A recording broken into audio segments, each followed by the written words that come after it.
Hello and welcome back to another edition of Let's Turn This Box Truck into an RV. Unfortunately, we're working in the basement again today.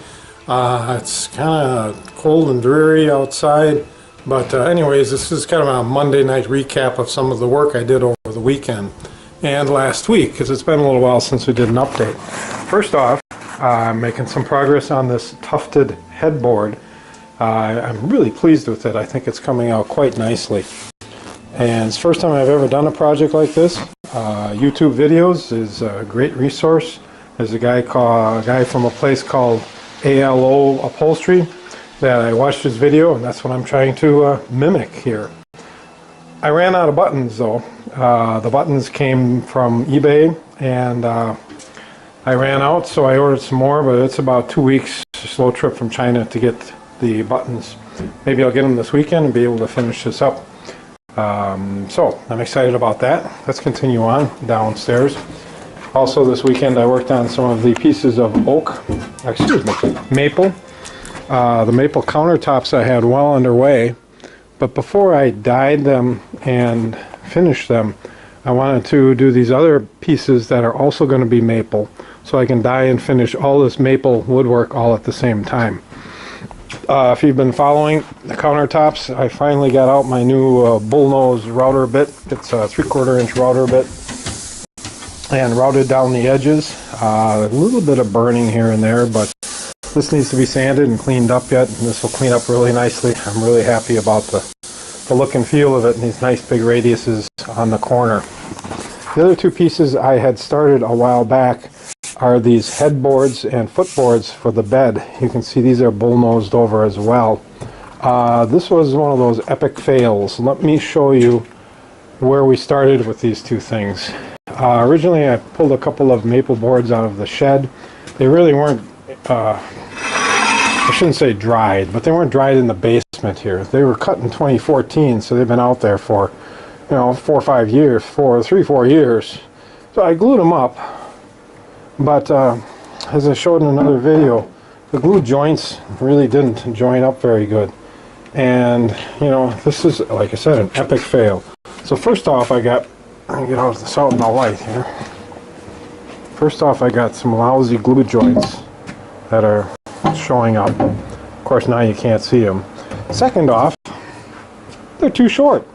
I cut them both too short. How I managed to do that, I don't know. But third off, and worst off, just look at the warp in this thing. Look at the bow. It just turned into a royal banana. So I had it already milled down to the final thickness, so it's not like I can take anything off of here.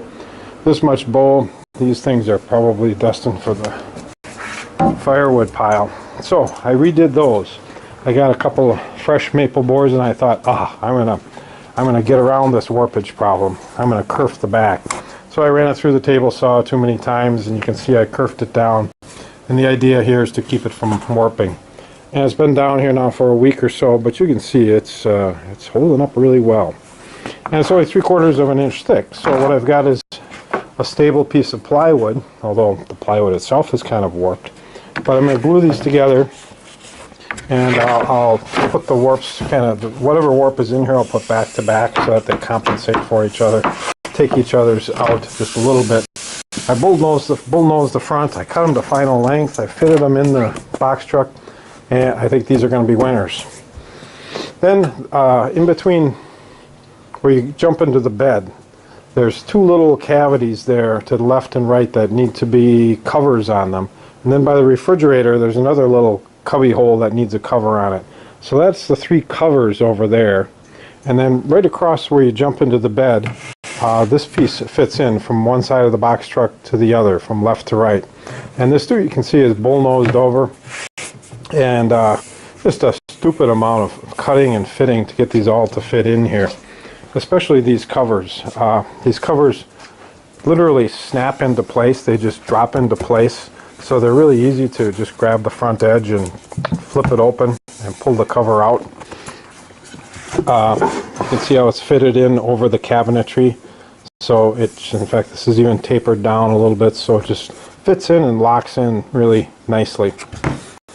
This is a piece of maple that's been sitting down in my basement here for, I bet you, 10 years. You can see some slow growth with some nice bird's eye effect in it, and it's just a beautiful piece of wood.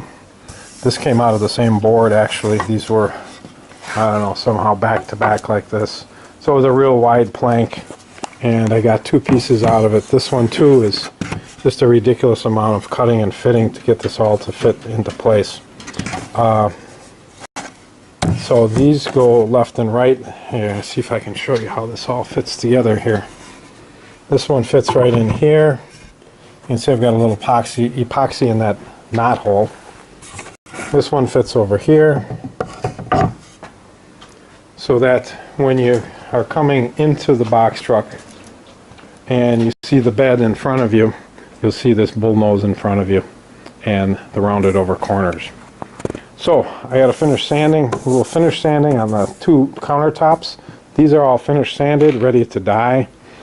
These, once I get them stained up, what I will do is I'll just take a spray bottle of some clear water, and I'll just spritz them with a little bit of water like that. I didn't quite mean to do it just now, but just get them a little wet, and what that does is it's going to raise the grain a little bit, and then I'll give them a final sanding with something like a 220 just to knock that raised grain down, because the dye is water-based, and I don't want to sand it too much after I dye them.